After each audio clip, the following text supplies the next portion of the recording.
Tampak berjalan seorang laki-laki setengah baya. Langkahnya terlihat gontai. Ia tampak terlihat lesu, mungkin banyak pikiran dalam benaknya. Dengan baju yang tampak lusuh, dia pun berjalan menyusuri jalan desa, menembus kegelapan malam itu. Suara-suara binatang malam mulai terdengar bersaut-sautan menyambut datangnya malam itu. Sebotol minuman keras terpegang erat di tangannya. Sesekali laki-laki tersebut merajau entah apa yang dikatakannya.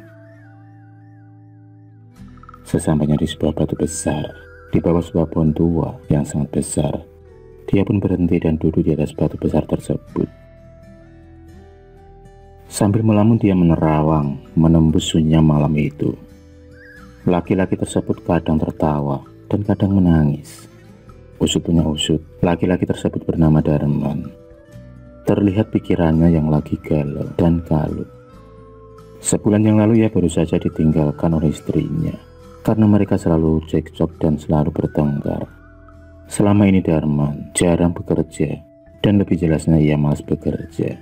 Hingga kehidupan rumah tangga mereka pun morat-marit. Hutang di sana sini menumpuk dan serba kekurangan. Darman sendiri juga sering berkelaku kasar kepada istrinya. Istrinya pun kemudian sudah tidak tahan untuk hidup bersama Darman. Kemudian ia memutuskan untuk meninggalkan Darman.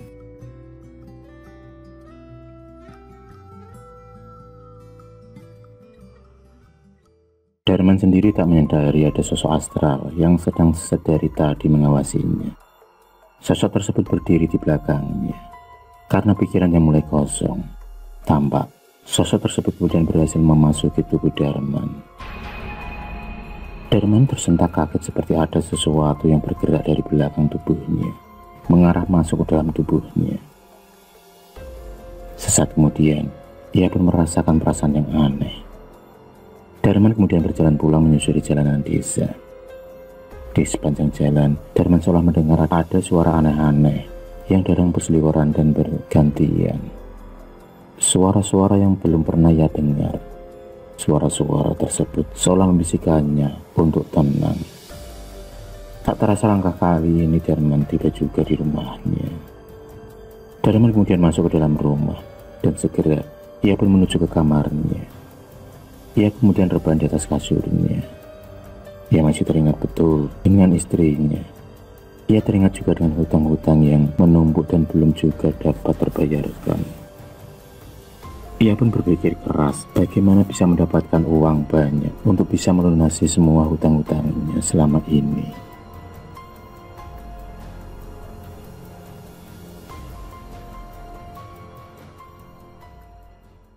Tanpa sadar Darman pun tertidur pulas. Di dalam tidurnya, Darman pun bermimpi bertemu dengan seorang laki-laki tua berjenggot putih yang sangat panjang. Laki-laki tua tersebut memakai baju serba hitam. Dalam mimpinya, laki-laki tua itu pun mengatakan kepada Darman kalau Darman bisa menjadi seorang dukun. Laki-laki tua itu kemudian memberikan sebuah batu kecil. Batu yang berwarna hitam itu dibilang adalah batu pengasihan. Darman pun tiba-tiba terbangun dari mimpinya. Keringat dingin tampak keluar dari wajahnya. Ia teringat betul dengan mimpi yang barusan ia alami. Darman kemudian melihat telapak tangannya. Dan betapa kagetnya Darman saat itu saat ia melihat sebuah batu hitam berada di telapak tangannya.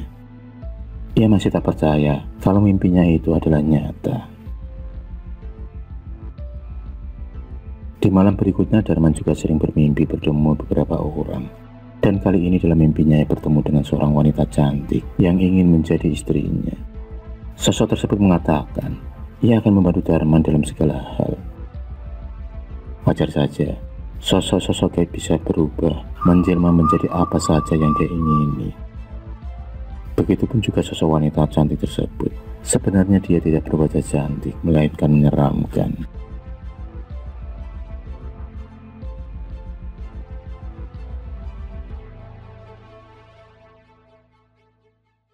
Pagi pun tiba.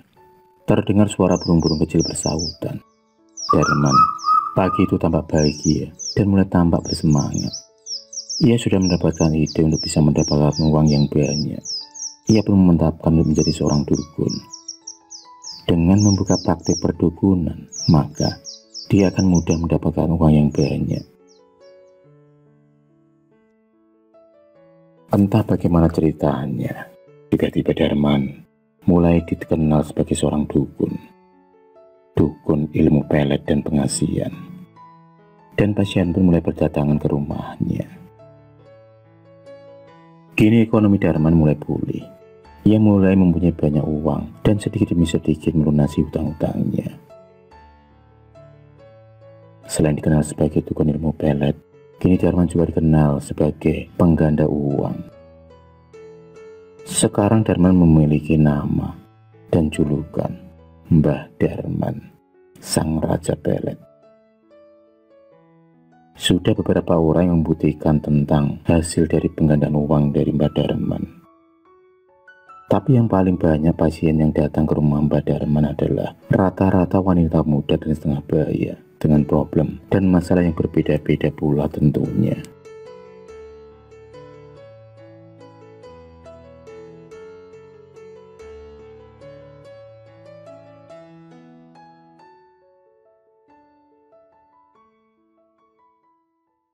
Suatu hari, sekitar pukul 8 malam, datanglah seorang wanita cantik ke rumah Mbah Darman. Wanita tersebut bernama Devi. Gadis belia yang berumur 30 tahun itu kemudian mengutarakan niatnya dan maksudnya kepada Mbah Darman. Ternyata Devi adalah seorang pemandu karaoke. Devi ingin agar ia bisa tampak lebih cantik lagi dan banyak pelanggannya. Darman menyanggupi keinginan dari Devi dan ritual pun dilakukan. Seperti biasa pasien-pasien yang lainnya yang ingin memasang susu atau pelet pada tubuhnya harus dimandikan dahulu dengan kembang 7 rupa. Ritual tersebut dimaksudkan untuk menambah daya tarik dan pemikat saat susu atau pelet itu dimasukkan dan dipasang pada tubuh sang pasien. Saat prosesi ritual itulah, tiba-tiba niat jahat Darman pun muncul saat ia melihat tubuh putih mulus dari Devi yang hanya berbalutkan dengan kain jari berwarna coklat. Lagu tubuh Devi terlihat jelas saat air kembang 7 rupa tersebut disiramkan mulai membasahi rambut dan seluruh tubuhnya. Lagu tubuh yang begitu menggiurkan bagi seorang laki-laki. Darman pun tak luput dari rasa itu.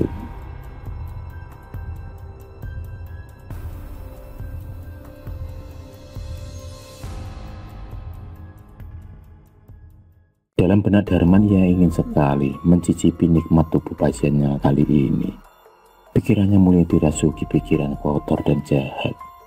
Bisikan-bisikan pun mulai bermunculan, membisiki dalam otaknya. Dan dia pun benar memutuskan bagaimana caranya agar dia bisa menikmati tubuh pasiennya kali ini di saat ia melakukan ritual pemasangan susu pelet tersebut. Dan rencana pun dilancarkan oleh Mbah Darman malam itu. Mbah Darman mengatakan agar Devi menunggu di dalam kamar yang sudah disediakan. Dan Mbah Darman berpesan kepada Devi untuk tetap memejamkan matanya saat merasakan apapun pada tubuhnya. Devi hanya mengangguk menuruti dan perintah dari Mbah Darman. Maklum, Mbah Darman adalah raja pelet dan ilmu pengasihan. Jadi dengan mudahnya ia mempengaruhi pasiennya tersebut. Dengan ilmu pelet dan pengasihannya itu, Mbah Darman telah mempengaruhi dan memperdaya Devi. Devi sendiri seakan menurut saja dengan apa yang dikatakan dan diperintahkan oleh Mbah Darman. Dan malam itu di sela-sela pemasangan susu pelet pada tubuh Devi, di saat itu pula lah Mbah Darman juga menikmati lagu tubuh Devi yang sangat seksi dan menggiurkan di kamar tersebut.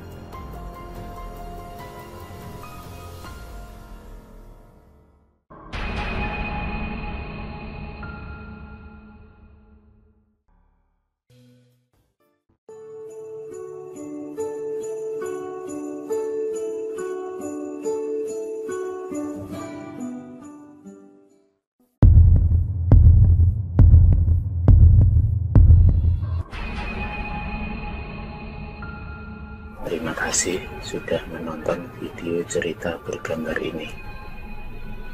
klik subscribe untuk terus mendapatkan video-video cerita bergambar selanjutnya. Semangat berkarya.